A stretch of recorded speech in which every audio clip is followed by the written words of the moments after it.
Hello दोस्तों, मैं Praveen sir एक बार फिर से ब्राइट कोचिंग के यूट्यूब चैनल पर आप सभी छात्रों का बहुत बहुत स्वागत है। हम लोग क्लास 12 फिजिक्स की पहली यूनिट स्थिर विद्युत का चौथा चैप्टर पढ़ रहे थे, संधारित्र तथा परावैद्युत। याद है आपको?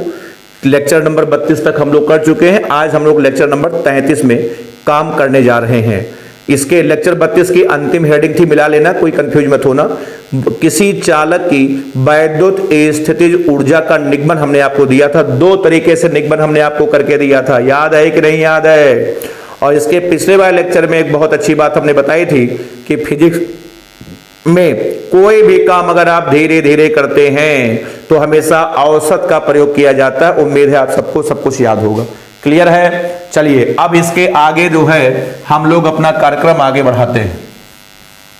अब हम लोग अगले हेडिंग की तरफ बढ़ रहे हैं, बहुत महत्वपूर्ण हेडिंग की तरफ बढ़ने जा रहे हैं। अगली हेडिंग हमारी है कि दो चालकों को, अगली हेडिंग है दो चालकों को तार से जोड़ने पर, दो चालकों को तार से जोड़ने पर, ठीक है, उभयनिष्ठ विभव,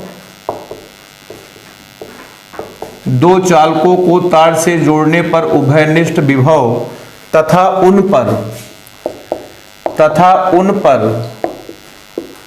आवेश की गणना, उभयनिष्ठ विभव तथा उन पर आवेश की गणना। ठीक, अब आप इसको बिल्कुल ध्यान से समझिएगा। बहुत ही बढ़िया और बहुत ही महत्वपूर्ण हेडिंग आपके सामने है। इस पे बहुत सारे न्यूमेरिकल भी हैं किताब में, ध्यान रखिएगा। दो चालकों को तार से जोड़ने पर उन पर उभयनिष्ठ विभव तथा आवेश की गणना। तो देखिए इसमें दो हेडिंग है। एक तो निकालना है उभयनिष्ठ विभव, उसके बाद दूसरा निकालना है आवेश, निकालना है आवेश निकालना है। बताओ क्लियर है? तो चलिए अब आइए आपको हम बताते हैं एक एक करके। तो आइए हेडिंग वाइज हम लोग काम करते हैं। सबसे पहले नंबर एक, नंबर एक हम सबसे पहले निकालते हैं उभयनिष्ठ विभव। सबसे पहले हम निकालते हैं, बताओ क्या? उभयनिष्ठ विभव। चलिए देखें, आइए उभयनिष्ठ विभव की बात करते हैं। देखो ध्यान से। तो मान लेते हैं कि माना हमारे पास दो चालक है। ये देखिए आपका पहला चालक है, उसके बाद ये देखिए आपका दूसरा चालक है। क्लियर है? माना पहले चालक की त्रिज्या है R1, दूसरे चालक की त्रिज्या है R2। माना पहले पर आवेश की मात्रा Q1 है, विभव V1 है, धारिता C1 है। ठीक है, दूसरे का आवेश आपका Q2 है, विभव आपका V2 है और धारिता आपकी बताओ कितनी है? C2 है। तो बताइए कितने चालक हैं? आंसर देखो, दो चालक हैं। बताओ दो चालक है कि नहीं? दो चालक है, बोलो बताओ। क्लियर है? चलिए बहुत बढ़िया। तो क्या मानोगे? बताओ क्या मानोगे, जल्दी बोलो। माना दो चालक जिनकी त्रिज्या है R1 R2, आवेश Q1 Q2, विभव V1 V2 और धारिता C1 C2 है, एक तार से जोड़ दिए जाते हैं। ये देखें, एक तार से हमने जोड़ दिया और तार से जोड़ने के बाद क्या होगा ये आपको हमें बताने की जरूरत नहीं है। तार से जोड़ने के बाद आवेश का प्रवाह अधिक विभव से कम विभव की ओर तब तक होगा जब तक कि दोनों के विभव आपस में बराबर ना हो जाएं। तो जैसे ही तुम तार से जोड़ोगे कुछ समय के पश्चात जब आवेश का प्रवाह है तब तक होगा जब तक कि दोनों के विभव आपस में बराबर ना हो जाए। तो माना कुछ ही समय के बाद दोनों के विभव बताओ V और V हो गए। माना दोनों के विभव बताओ V और V हो गए दोनों के विभव। और माना पहले पर आवेश की मात्रा हो गई बची Q1 डैश और दूसरे पर आवेश की मात्रा Q2 डैश बची। तो आज हमें बताओ किसकी किसकी? पहले V की, उसके बाद Q1 डैश की, उसके बाद Q2 डैश की गणना करनी है। बताओ समझ में सबको बताओ आया कि नहीं आया? क्लियर है? बताइए, बोले हाँ।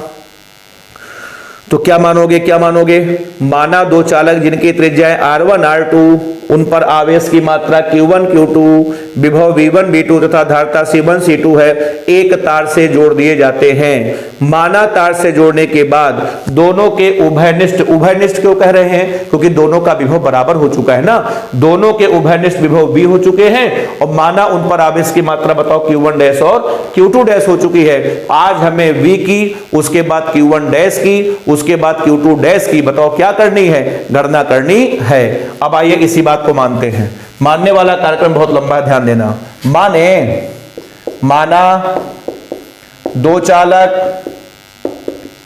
माना दो चालक जिनकी त्रिज्याएं, दो चालक जिनकी त्रिज्याएं R1 R2, आवेश Q1 Q2, विभव V1 V2 तथा धारिताएं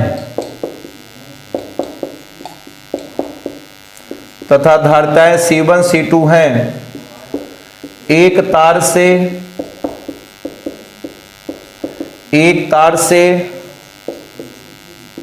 जोड़ दिए जाते हैं,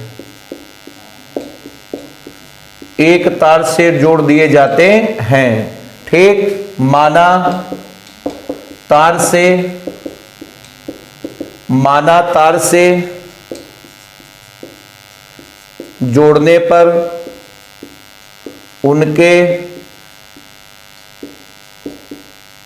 उनके उभयनिष्ठ विभव V तथा उन पर आवेश की मात्रा Q1 डैश व Q2 डैश हो जाती है। तो हमें Q1 डैश, तो हमें V कामा Q1 डैश तथा Q2 डैश की गणना करनी है।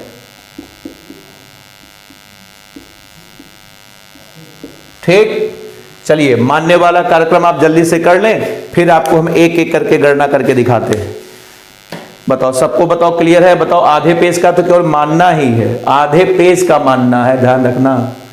ठीक, जल्दी से आप नोट कर लें, उसके बाद आपको हम एक एक करके दिखाते हैं। बताओ, मानने वाला कार्यक्रम बताओ, किसी को कोई दिक्कत नहीं है कि माना दो चालक है जिनकी त्रिज्या R1 R2 है, आवेश Q1 Q2 है, विभव V1 V2 है, धारिता C1 C2 है, एक तार से जोड़ दिए जाते हैं। और जैसा कि आप जानते हैं, तार से जोड़ने के बाद आवेश का प्रवाह तब तक होगा जब तक कि दोनों के विभव आपस में बराबर ना हो जाएं, और कुछ ही समय के बाद उनके विभव बताओ V और V बराबर हो गए। और माना पहले पर आवेश की मात्रा है Q1 डैश, तो बताओ दूसरे पर Q2 डैश है। आज हमें V की, उसके बाद Q1 डैश की, उसके बाद Q2 डैश की बताओ गणना करनी है। मानने वाला कार्यक्रम मतलब सबका हो गया। चलिए अब आइए सबसे पहले हम लोग बात करते हैं, अब आइए निकालते हैं सबसे पहले उभयनिष्ठ विभव।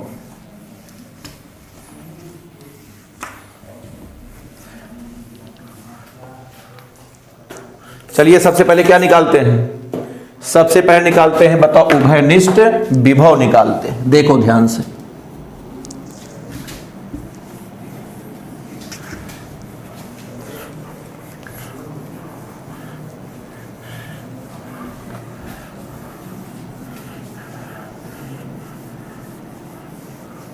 चलिए देखिए ध्यान से, डायग्राम सब लोग देखें, मिटा दिया, फिर से बना दे रहा हूं। देखिए दो चालक आपके पास थे। अरे निगमन बहुत खतरनाक है, इतना आसान नहीं है जितना आप समझ रहे हो। ये देखिए आपका R1 है, ये आपका बताओ R2 है, ये देखें इस पर आवेश की मात्रा थी Q1, विभव V1, धारिता C1। बताओ Q2 V2 C2। ये देखिए दोनों को हमने बताओ तार से जोड़ दिया था। जोड़ने के बाद इस पर आवेश की मात्रा हो गई थी बताओ Q1 डैश विभव, इसका विभव V हो चुका था, इसका भी V हो चुका था। इस पर बताओ Q1 डैश, इस पर बोलो Q2 डैश। बताओ क्लियर था ना सबका।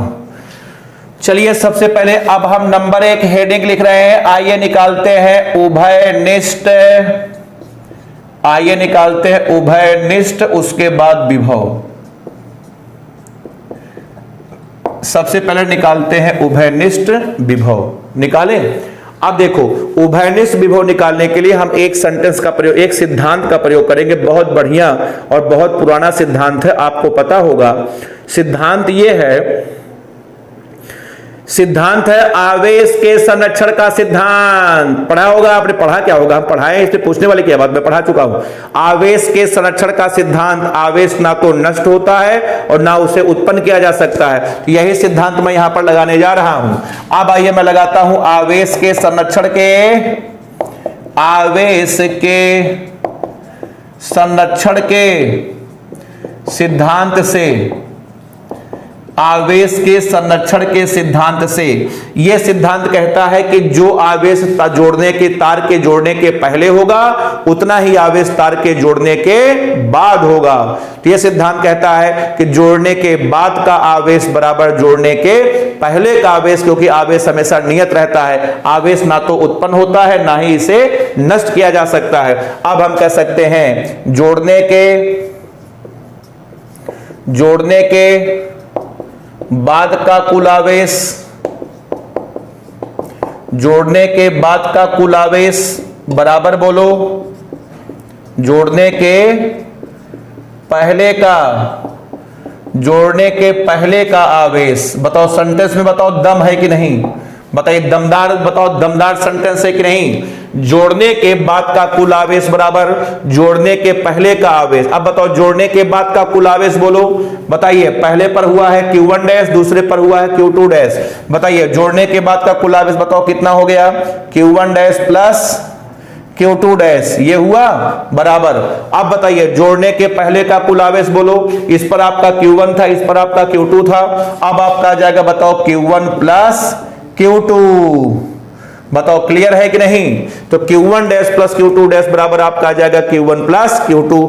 अच्छा अब सुनिए, Q बराबर आपका होता है CV, Q बराबर आपका बताओ CV होता है कि नहीं। तो यहां से बताओ Q1 डैश बराबर, तो Q1 डैश बराबर आपका आ जाएगा C1 इंटू V। अरे भैया ये बाद का आवेश है, तो जब बाद का आवेश है तो बाद का विभव भी लोगे, बाद का विभव भी है, धारिता वही रहेगी, धारिता नहीं बदलेगी। अब बताओ उसके बाद Q2 डैश बोलो, बताओ Q2 डैश बराबर ये आपका आ जाएगा C2 इंटू V। अब उसके बाद बताओ Q1 बराबर C1 V1। अब बताओ Q2 बराबर ये आपका आ जाएगा C2 इंटू V2। बताओ आया कि नहीं आया।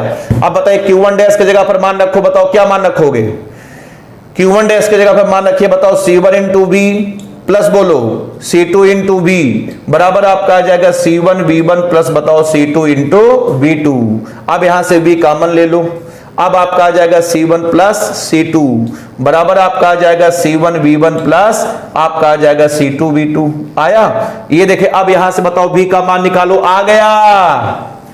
ये देखिए V का मान आ चुका है, आया कि नहीं। तो V बराबर आपका आ जाएगा C1 V1 plus C2 V2 बटे आपका आ जाएगा C1 प्लस C2। ये देखें उभयनिष्ठ विभव का बताओ सूत्र नंबर, ये देखें आपका फर्स्ट है। बताओ क्लियर है सबको कि नहीं क्लियर है। तो बताइए उभयनिष्ठ विभव का बताओ पहला सूत्र बताओ सबको समझ में आया। फर्स्ट लिखने का मतलब है कि लगता है बताओ सेकंड भी आएगा, जरूर आएगा। अभी आपको हम करके दिखाते हैं। अब आप जल्दी से इतना नोट करिए, तब उसके बाद आगे आपको हम बताते हैं। सभी लोग जल्दी से यहां तक नोट कर लें, नोट करिए जल्दी। बताओ सबको समझ में आ रहा है कि नहीं आ रहा है, बताओ क्लियर है। चलिए विभव का देखिए पहला सूत्र आ गया। अब देखो समीकरण नंबर फर्स्ट लिखने का मतलब है कि अगला सूत्र भी आएगा, बिल्कुल आएगा। कैसे आएगा आपको हम करके दिखाते हैं, देखो ध्यान से। चलिए देखिए अगला सूत्र, अगला विभव का अगला सूत्र हमारे बीच आने वाला है कैसे आता है आपको मैं करके दिखाता हूं, बहुत आराम से समझिएगा। चलिए देखें, बोलिए। यहां से देखो, हमने आपको बताया था कि जो गोली चालक होता है उसकी धारता का सूत्र बताओ। सी बराबर हुआ करता था 4 पाई एप्सिलॉन 0 इंटू ए से। याद आया गोली चालक की धारता है। बताओ C1 बराबर आपका आ जाएगा 4 पाई एप्सिलॉन 0 इंटू R1। अरे भैया पहले की त्रिज्या बताओ कितनी है, R1 है। अब उसके बाद देखिए C2 बराबर 4 पाई एप्सिलॉन 0 इंटू R2। तो रख दिया जाए, तो जहां पर C1 है वहां पर बताओ क्या रख दो, 4 पाई एप्सिलॉन 0 R1, और जहां पर C2 वहां पर रख दो 4 पाई एप्सिलॉन 0 R2। बताओ B का मान बदले, बताओ क्या आएगा, 4 pi epsilon 0 R1 V1 plus 4 pi epsilon 0 R2 V2 बटे आपका आ जाएगा 4 पाई एप्सिलॉन 0 इंटू R1 और प्लस आपका आ जाएगा 4 पाई एप्सिलॉन 0 इंटू R2। बताओ क्या कॉमन है, ये देखिए 4 पाई एप्सिलॉन 0 कॉमन है, क्या बचेगा बोलो, R1 V1 plus R2 V2। नीचे भी आप 4 पाई एप्सिलॉन 0 कॉमन ले लो, नीचे आपका बचेगा R1 प्लस R2। अब बताओ ये पूरा का पूरा कटा, ये देखिए विभव का अगला सूत्र आ गया, V बराबर आपका आ जाएगा R1 V1 plus R2 V2 बटे आपका आ जाएगा बताओ R1 प्लस R2। ये देखिए विभव का बताओ सूत्र नंबर, विभव का बताओ सूत्र नंबर, ये देखिए आपका सेकंड आ गया। बताओ क्लियर है। अब बताओ विभव के कितने सूत्र हुए बोलो, 2 सूत्र हुए हैं। लेकिन अब देखें 2 सूत्र तो आपका आ चुका है, लेकिन देखें दोनों सूत्रों में समस्या क्या है मैं आपको बता दूं। दोनों सूत्रों में एक बात आप देखें, दोनों सूत्रों में V1 और V2 आ रहा है, इसमें भी V1 V2 आ रहा है और इसमें भी V1 और V2 आ रहा है। दोनों बताओ आ रहा है कि नहीं आ रहा है, दोनों सूत्रों में बताओ V1 और V2 आ रहा है। क्लियर है। तो दोनों सूत्रों में जब V1 V2 आ रहा है, इसका मतलब दोनों सूत्र V1 V2 के सहारे बैठे हैं। तो इसका मतलब जिस दिन V1 V2 नहीं आया उस दिन आप दोनों सूत्र बताओ प्रयोग में नहीं ला पाओगे। अब हम आपको विभव का एक ऐसा सूत्र बताते हैं जिसमें बताओ V1 और V2 की जरूरत नहीं पड़ेगी। तो चलिए देखें, अगला सूत्र आपको हम बताने जा रहे हैं, एक ऐसा सूत्र जिसमें आपको बताओ V1 और V2 की जरूरत नहीं पड़ेगी। क्लियर है। तो आइए अब आपको हम बताते हैं कि जरूरत नहीं पड़ेगी कैसे, ध्यान से बिल्कुल समझिएगा। अगला देखें, बहुत बढ़िया सूत्र मैं बताने जा रहा हूं। V बराबर आपका होता है Q बटे C। Q का मतलब कुल आवेश, Q का मतलब कुल आवेश और C का मतलब कुल धारिता, C का मतलब कुल धारिता आपकी हो गई। तो V बराबर आपका आ जाएगा, बताइए कुल आवेश बोलो, कुल आवेश आपका है बताओ Q1 प्लस Q2। अब बताओ कुल धारिता बोलो, आपका आ जाएगा बताओ C1 प्लस C2। अब देखिए ये है विभव का बताओ सूत्र नंबर 3। तो बताओ विभव के बताओ कुल कितने सूत्र हो गए बोलो, 3 सूत्र आपके हो गए, 3 सूत्र हो गए। अब बताओ क्लियर है। अब जाकर के आपका उभयनिष्ठ विभव का कार्यक्रम समाप्त हो गया।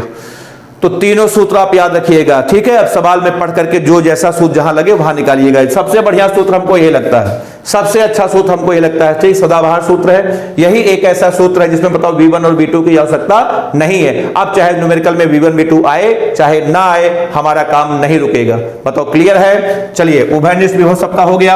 अब आइए निकालते हैं आवेश। अब बताओ क्या निकालते हैं, अब आइए निकालते हैं आवेश की गणना। ठीक है, नंबर 2 में बताओ किसकी गणना, नंबर 2 में आवेश की गणना। चलिए आवेश की गणना करते हैं।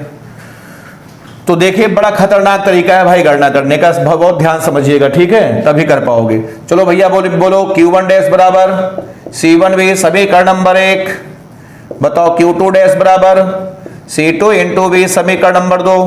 अब आइए समीकरण नंबर 1 में 2 से भाग कर दें। अब आपका आ जाएगा Q1 डैश बटे Q2 डैश बराबर आपका आ जाएगा C1V बटे C2V, V कट गया, यहां से आपका आ गया Q1 डैश बटे Q2 डैश बराबर बताओ C1 बटे C2। ये देखिए बड़े काम का सूत्र आया, ध्यान रखना। ठीक है, हालांकि अभी हमारा उद्देश्य पूरा नहीं हुआ है। हम लोग निकालने चले थे Q1 डैश और Q2 डैश का मान, तो मान तो फिलहाल अभी नहीं निकला है, लेकिन एक जानकारी हासिल हुई है, एक बड़ी अच्छी जानकारी हमारे हाथ लगी है। जानकारी का नाम है Q1 डैश बटे Q2 डैश बराबर C1 बटे C2। अब इसका मतलब क्या है, पहले आपको हम इसका मतलब समझा दें कि देखें, तार से जोड़ने के बाद दोनों चालकों पर जो आवेश आया है, बताओ किस अनुपात में आया है? उनकी धारिताओं के अनुपात में आया है या उनकी क्षमताओं के अनुपात में आया है? हमारी बात आप नहीं समझे। इस सूत्र का मतलब है कि भाई तार से जोड़ने के बाद ये पहले पर आवेश था या दूसरे पर आवेश था, तो पहले पर आवेश बटे दूसरे पर आवेश बराबर उनकी धारिताओं का अनुपात। मतलब दो चालकों को तार से जोड़ने पर उन पर जो आवेश आता है, बताओ किस अनुपात में आता है? उनकी धारिताओं के अनुपात में आता है या उनकी क्षमताओं के अनुपात में आता है। जब दो चालकों को तुम तार से जोड़ दोगे ना, तो उनमें जो आवेश का बंटवारा होगा और जबरदस्ती मारपीट करके नहीं होगा कि मारपीट से कोई दबंग था तो ज्यादा रख लिया, कमजोर था, ऐसा नहीं। तार से जोड़ने के बाद आवेश का जो बंटवारा होता है वो नियम से होता है। नियम से का मतलब तार से जोड़ने, जिसकी भैया क्षमता ज्यादा रहेगी उसको ज्यादा आवेश मिलेगा, जिसकी क्षमता कम रहेगी उसको कम आवेश मिलेगा। बताओ समझ में सबको ये बात आई कि नहीं आई? अब हम कह सकते हैं, इसी बात को मैं हाईलाइट कर रहा हूं कि अतः अब मैं कह सकता हूं तार से जोड़ने के बाद आवेशों का पुनर्वितरण, तार से जोड़ने के बाद आवेशों का पुनर्वितरण उनकी धारिताओं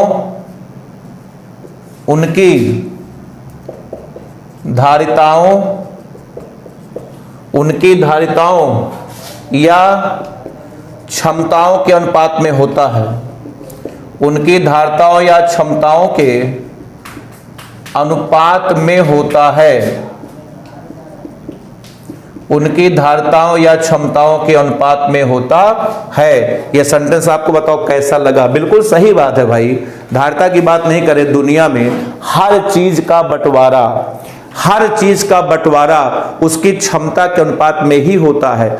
जिसकी क्षमता ज्यादा होती है उसको ज्यादा मिलता है, जिसकी क्षमता कम होती है उसको कम मिलता है। अभी घर में कुछ खाने को बने तो क्या सबको बराबर मिलेगा? नहीं, पिताजी को ज्यादा मिलेगा, हमें उससे कम, छोटे भाई को उससे कम, जो बच्चा परसों पैदा है उसको कुछ मिला ही नहीं।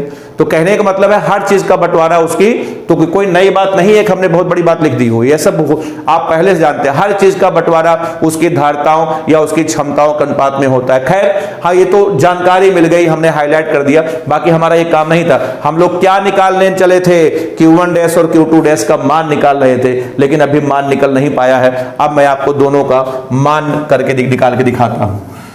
चलिए देखिए, अब Q1 डैश और Q2 डैश का मान निकालते हैं, आराम से बिल्कुल देखिएगा ध्यान से। चलिए देखें, मान मैं निकालता हूं। अभी देखें, आपने निकाला था, बताओ Q1 डैश बटे Q2 डैश बराबर C1 बटे C2, निकाले थे कि नहीं? ठीक, अब यहां से तिरछा गुणा करिए, Q1 डैश इंटू C2 बराबर Q2 डैश इंटू C1। ठीक है, आया। अब यहां से आप निकालिए, यहां से जो है यहां से मान निकालिए। आप किसका मान निकालेंगे? यहां से आप मान निकालिए Q2 डैश का। तो Q2 डैश बराबर आपका आ जाएगा C2 बटे C1 इंटू Q1 डैश। ये आपका आ जाएगा, बताओ समीकरण नंबर 3, या समीकरण नंबर आप इसको 1 मान लें, 3 का समीकरण नंबर 1। बताओ आया? चलिए अब देखें, यहां से अभी हम आपको बताए थे Q1 dash plus Q2 dash बराबर आपका था Q1 प्लस Q2। अब आप एक काम करिए, Q1 प्लस Q2 को Q मान लो। Q क्या है? Q का नाम है जोड़ने के पहले का, Q का नाम है जोड़ने के पहले का कुल आवेश। जोड़ने के Q का हिंदी में नाम बोलो। Q का हिंदी में नाम है जोड़ने के पहले का कुल आवेश। जोड़ने के पहले का कुल आवेश, ये बताओ किसका नाम है? बोलो। ये Q का नाम है, Q का नाम है। अब यहां से आपका आ जाएगा Q1 dash plus Q2 dash बराबर Q। Q का एक बार फिर से हिंदी में नाम बोलो, जोड़ने के पहले का कुल आवेश। अब यहां से Q2 डैश का मान रखो, अब आपका आ जाएगा Q1 डैश प्लस, अब बताओ Q2 डैश का मान बोलो, C2 बटे C1 इंटू Q1 डैश बराबर बोलो Q। अब यहां से Q1 डैश कॉमन ले लो, अब आ जाएगा 1 प्लस C2 बटा C1 बराबर Q। अब आ जाएगा Q1 डैश बोलो बोलो C1 प्लस C2 बटे C1 बराबर Q। बताओ आया। अब यहां से आप मान निकालिए Q1 डैश का, ये देखिए अब आपका आ जाएगा Q1 डैश बराबर, अब आपका आ जाएगा C1 बटे C1 plus C2 into Q। बोले हाँ, आप बताइए समझ में सबको आया कि नहीं आया? ये बताओ किसका मान आ गया? ये देखिए Q1 डैश का मान आ गया। बताओ आया कि नहीं आया? सही से बताओ, कायदे से समझ के बताओ। क्लियर है सबका? अब आप इसी को देख करके बताओ Q2 डैश का मान बताओ, बता सकते हो आप? अब बताओ Q2 डैश का मान बताइए। तो Q2 डैश बराबर आपका आ जाएगा, Q2 डैश बराबर, जब यहां पर 1 है तो ऊपर 1 है, यहां पर 2 है तो बताओ C2 बटे C1 प्लस C2 इंटू, ये देखिए आपका Q आ गया। आया? चलिए अब देखें, बहुत बढ़िया। अब देखें इसके आगे एक सूत्र आपको हम और बताते हैं, ध्यान से बिल्कुल समझिएगा अगला सूत्र क्या होगा। देखिए इसके आगे जो हमारा अगला सूत्र होगा, ठीक है, ये देखो C1 की जगह पर लिखो 4 पाई एप्सिलॉन 0 R1 और C2 की जगह पर लिखो 4 पाई एप्सिलॉन 0 R2। तो कट करके बताओ क्या सूत्र आ गया? R1 बटे R1 plus R2 into Q, ये आ गया। ये बताओ आया?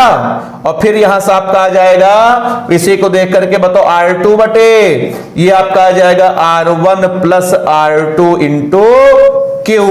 अब बताओ क्लियर है कि नहीं क्लियर है? बताइए समझ में, बताओ आया कि नहीं आया? ये आपका आ जाएगा R1 बटे R1 plus R2 into Q, ये आ जाएगा R2 बटे R1 plus R2 into Q। ये बताओ Q1 डैश का मान है, ये बताओ Q2 डैश का। इस पर ढेरों सवाल हम लोगों को लगाने हैं, जल्दी से नोट कर लें, तब उसके बाद फिर हम लोग आगे बढ़ते हैं। नोट कर ले सभी लोग। चलिए अब आइए इस पे आपको एक एग्जाम्पल कराते हैं, ठीक है। देखो एग्जाम्पल आपका ये है, ध्यान से बिल्कुल समझना। एग्जाम्पल है 2 गोले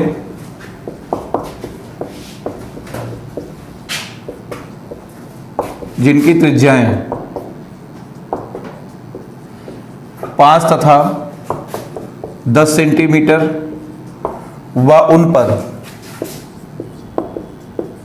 आवेश की मात्रा